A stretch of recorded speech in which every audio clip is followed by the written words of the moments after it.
are beginning tonight with new information surrounding the possible termination of a Cal State Monterey Bay police officer who refused to use a taser on a suicidal student. The development coming as union leaders rally support for the officer, who will fight to keep his job at a special hearing tomorrow morning. It's a workplace discipline gathering known as a Skelly hearing. Action News reporter Felix Cortez is live outside the CSUMB Police Department with tonight's top story.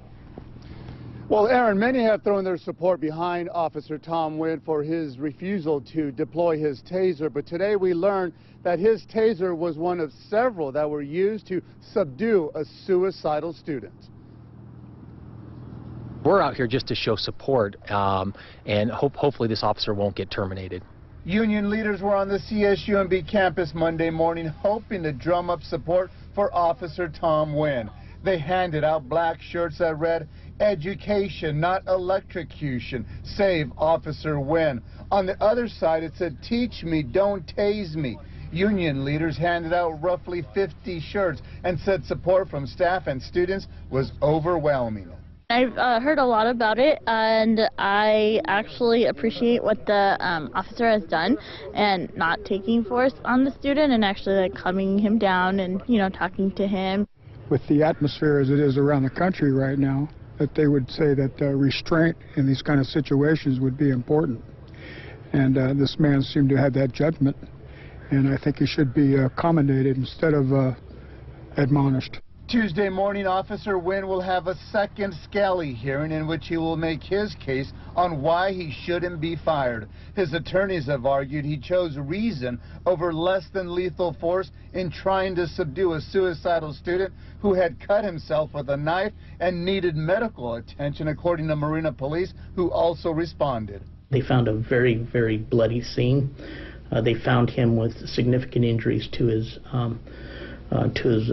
arms and wrists, and it became an issue of getting him immediate medical attention. The chief says his officers had no choice but to use their tasers to subdue the student. Wynn refused to deploy his and has since received a lot of support for doing so. But Monday, Chief Rodriguez revealed it was Officer Wynn's taser that ultimately brought the student under control.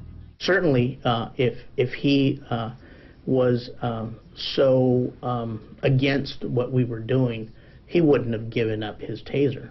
He would not have offered it so that we could use it. Well, I know he definitely didn't support the use of the taser. He adamantly was against it. I'm not going to get into the details because it is still a personnel investigation.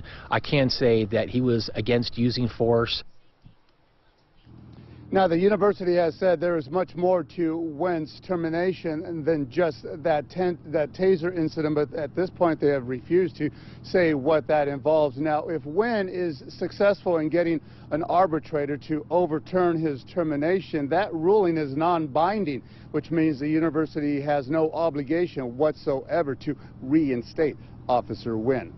Aaron, Dan. Felix, thank you. And should Officer Wynn lose his case in the Skelly hearing tomorrow, he will have a chance to appeal his termination to the State Personnel Board. In the meantime, Wynn remains on paid leave.